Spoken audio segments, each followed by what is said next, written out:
So finally, after some technical problems, we're here. Yeah. Xpanential also joined us. Check out his YouTube channel. He has 9,000 subscribers. He's growing really quickly. He's an amazing person. So let's get right on to it. Can you describe us your background in robotics and where you come from? We seen you at a North American Bitcoin conference, and it was a really inspiring speech. But I'd like to know more about you and your team as well. Yeah, sure.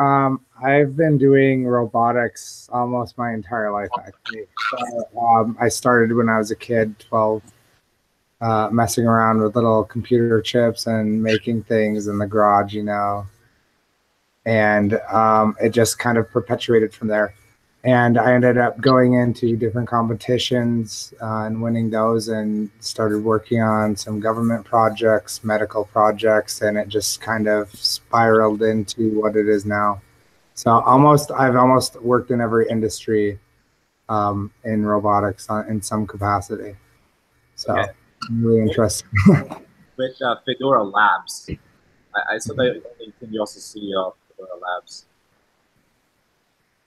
Yeah, so Fedora Labs is actually one of our holding company, and under there we have subsidiaries. So we're doing all sorts of different things in software architecture, robotics. We have a manufacturing division. That's where I'm actually at our facility in Las Vegas right now, where we build a lot of the robots. And yeah, we do a ton of different little diversifications of that. And then we develop Aitheon. So that's kind of what we've been doing for a long time. And this is a really exciting time because you're in your pre-sale stage. So you're really starting off, and you'll have the opportunity to speak to thousands of individuals at the North American Bitcoin Conference. So could you tell us a summary of your process for somebody who's a newbie, like my assistant, who doesn't really understand blockchain, and tell us something that really can capture people's mind? Yeah, totally. So really, in a summary, the Aitheon is geared towards small to medium-sized businesses. It's a back-end business platform to handle all of their tasks using artificial intelligence and robotics. So they can get back to actually running their company rather than being bogged down with all those mundane tasks that normal business owners end up doing. And how we do that is we use different artificial intelligence engines and services. So it's very easy to use for them. They don't need a technical background. We're handling all that heavy lifting. And then we augment that because as we, trying to get on this call, technology just sometimes does not work, right? And especially when it comes to artificial intelligence and robotics, it's a lot of times they don't know what they're doing, or they're just lost because they're still in the infancy. So what we do is we augment it with human intelligence, and that's our mining pool. So when they run into those issues, instead of the business owners being stuck and like sitting on tech support, the systems actually reach out to our mining pool, present the problem, and form a consensus on how to solve these problems. And that's how the miners are actually minting new token into the ecosystem. And then the robots get their problem solved. Okay. So, yeah. How does the pilot program fit within the last mile problem of robotics on this, reaching almost the solution, but they're not able to finish it? How do humans interact with robots and that symbiosis, as you discussed during the presentation? Yeah. So in the piloting program, which is my absolute favorite because you're actually like piloting robots, which is super cool. That's for our mobile robots, our autonomous robots. And when they run into issues like what we're doing with these delivery vehicles, the vehicle will pull over and patch a pilot through. And these are obviously certified pilots. There's a process to go through to become a pilot, but then they can actually take over that vehicle and help it get to that last mile issue that it needs to park, or it needs to it's a semi truck that has to back into a loading dock or something like that, right? the human can walk the robot through that process, and the robot's recording the entire interaction. So next time it can try again based off what it learns this time. Maybe it'll succeed, maybe it'll need help again, but it's a repetitive learning process. And so that's how that piloting works, is there's actually people driving these remotely through our internet. This is partnership with Car Smart. Could you tell us a little bit about it? Yeah, so that's really exciting. We just did a partnership with Car Smart, and we're actually developing 5 vehicles for them right now that we'll have ready in the next couple months in Vegas here that we'll be testing out, and we'll be delivering packages with those vehicles. And what's really cool about this is a company can get on Aitheon. Aitheon will be running their backend, Car Smart's backend processes too. So their apps will be running off of Aitheon, the Aitheon framework. And now what can happen with that is all the AI for these other businesses in the Vegas area using Aitheon, the AI can automatically queue up a package delivery through the system without any human interaction. It can just say, hey, I talk to the Car Smart AI and say, hey, can you send a package delivery vehicle here? We're going to have a package ready. So you can see how this whole ecosystem is starting to form around each other, where all of these interactions will happen seamlessly. So it's very cool to watch happen. Other companies joining the ecosystem. What was that? You foresee any other companies joining the ecosystem this year or coming up? Yeah, so we actually have quite a few announcements to release in the next coming weeks. We're actually, I can't say which it is, but we're actually talking to a country about running on Aitheon right now. Country? Which is like way bigger than we ever thought where we would be, but it's actually happening right now. And we go to the World Government Conference in the beginning of February to talk to other countries and the UN about Aitheon and kind of what we're doing, and to be advisors on AI and robotics. So it's taking off exponentially, and we've just been in a lot of different meetings with companies that partner up the past couple of days. We're all kind of just running mad, it's cool. Right. So my assistant here, Zach, he asked me, about blockchain. He asked me, what does robotics have to do with Bitcoin? It's like, and when he hears something about AI or robotics, he's thinking, what does that have to do with Bitcoin? How is it like connected? You said that programmers solve the problems robots have. How is that something to do with the robots? Totally. So this is because the businesses don't actually know who's solving the problem or have any really idea into that, because they want to focus on their business, right?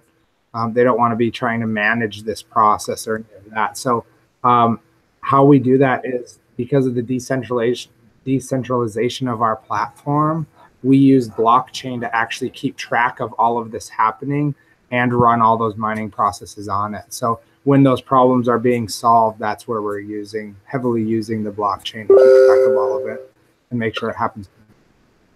So the problems that the robots are having are being solved on the blockchain. Yeah. Right. So how does the software work from? And this is just like, I'm just like trying to think, like, how does it go from like you solve a problem and then it comes into the robot? Sorry can you restate that last part you cut out? Like, how do you solve a problem through the blockchain and it somehow goes into the robot so that way it can like auto adjust? You know what I'm saying? Yeah. So let me try to make it as like for the layman. The ways. Okay, this is a really good explanation. So say we have a document that's been handwritten on, right? That we're trying to solve that, right? And the OCR image recognition is not working.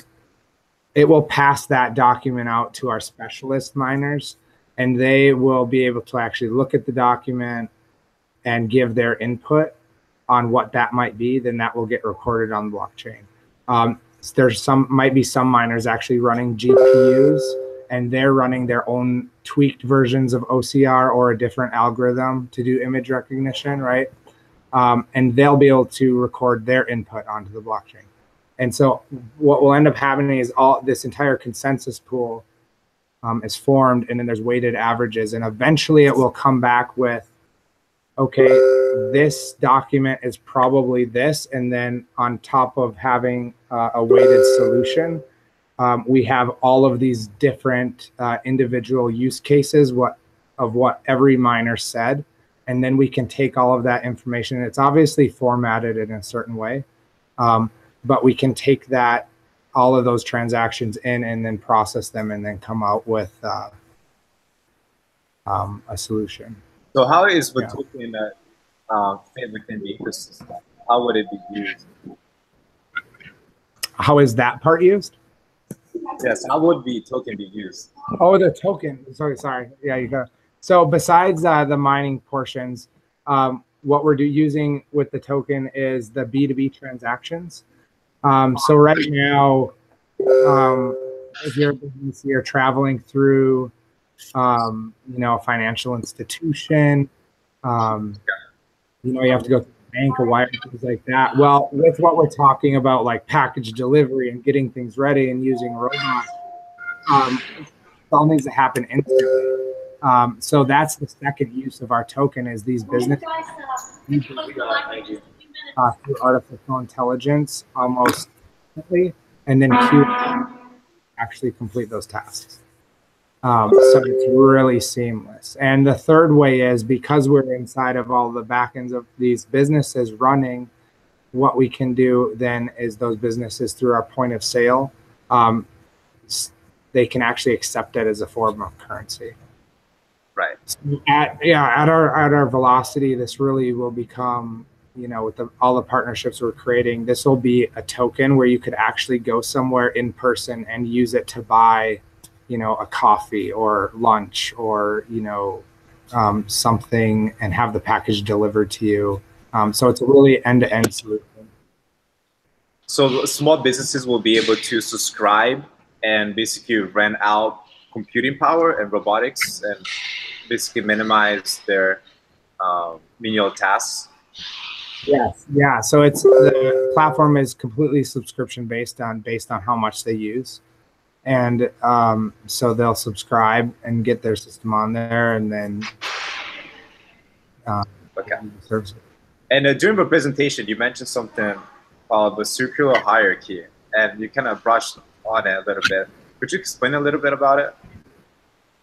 Yeah. So how this hierarchy works is, basically we're creating the really high level view of it is, we're creating, when a business owner signs up on the platform, we ask them a series of questions and look at their data that they enter. And we create all these connections together between different nodes on the system, and those nodes do different either automated processing, artificial intelligence, or robots. And we create a hierarchy of how they relate to each other, and then a mesh topology. And so that's that back end engine that's really driving all of this. Interesting. Yeah. Awesome. And could you tell us more about your ICO? So right now it's really exciting for you. Is it open to U.S. investors? What is the soft cap, the hard cap? How is it structured? Have you had any issues with the SEC? Could you tell us more about it? Yeah, totally. So our pre-sale is open right now until the 31st, and that has a cap of 8.75 million on it. That's 50 million tokens. And right now, all the tokens are 50% off for the pre-sale. Our ICO starts on March 1st, and we actually released new details about that last night, as we've changed to a variable plan, and some hard caps were changed because we have these big partners coming on now. So our hard cap it's variable. It's between 60 and 80 million.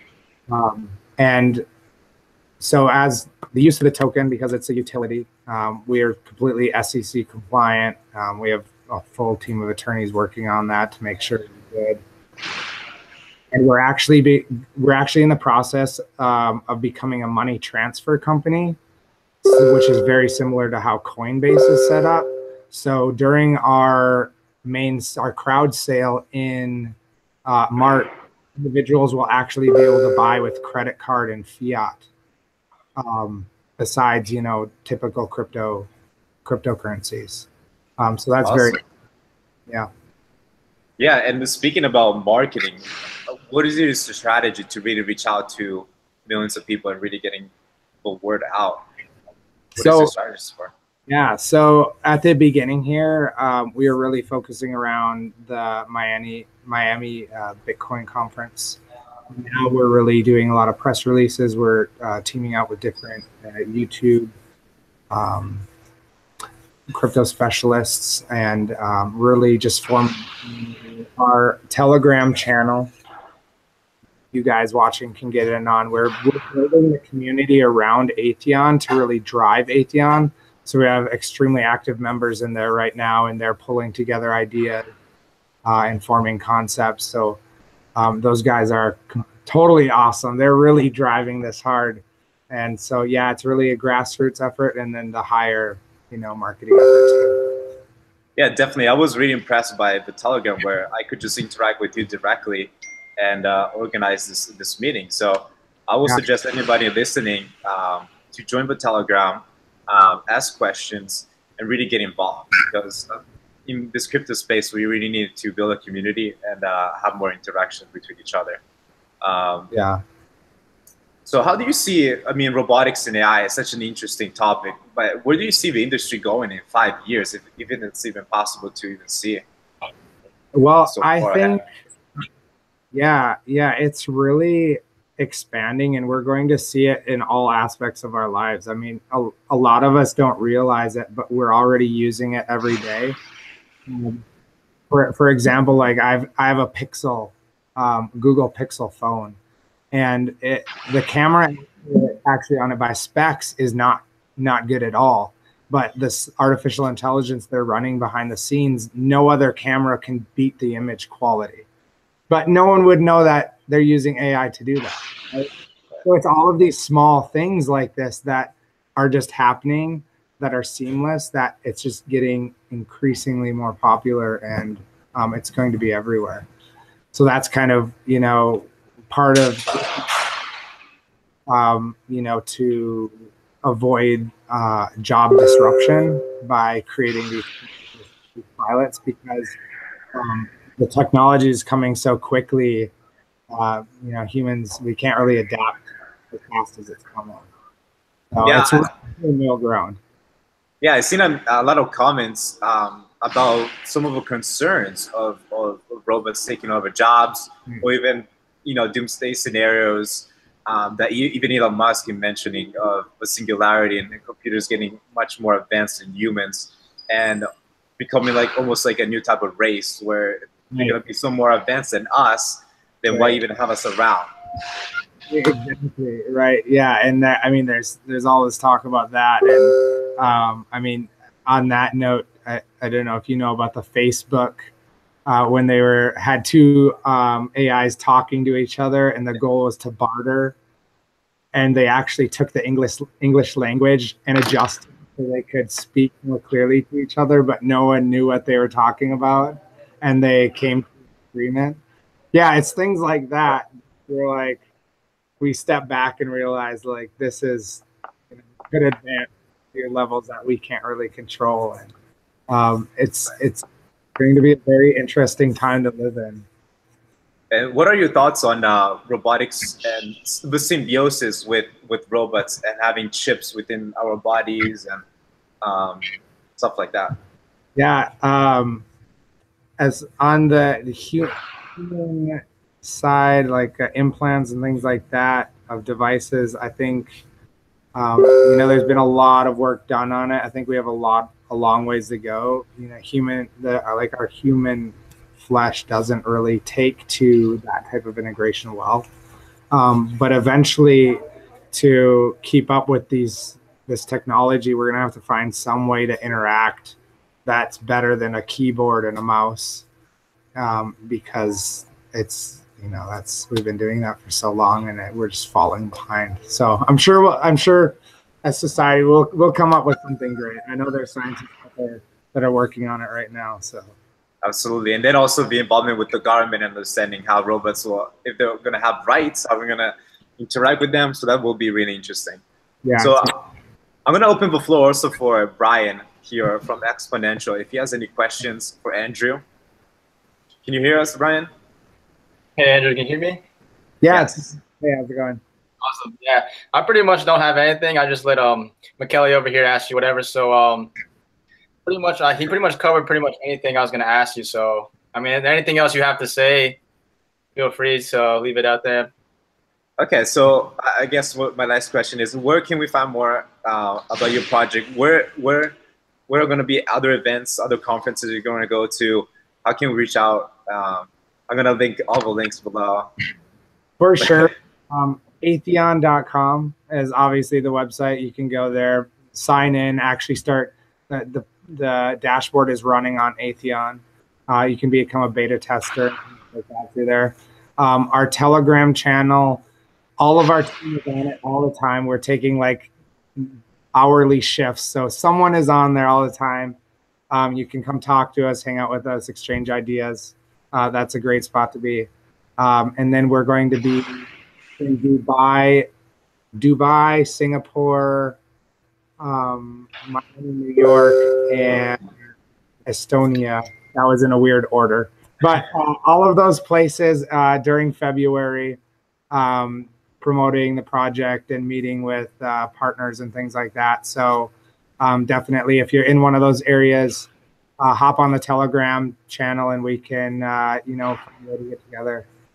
So definitely. So guys, check out Aitheon.com. I was really impressed by the self-driving Jeep that you guys had in Miami. That was really cool. Yeah. Yeah. So thank you, Andrew, very much for joining us. And I'll link all the resources below. And check out their website. And also subscribe to Brian at Xpanential. Sounds good. Guys, talk to you later. All right. Thank you.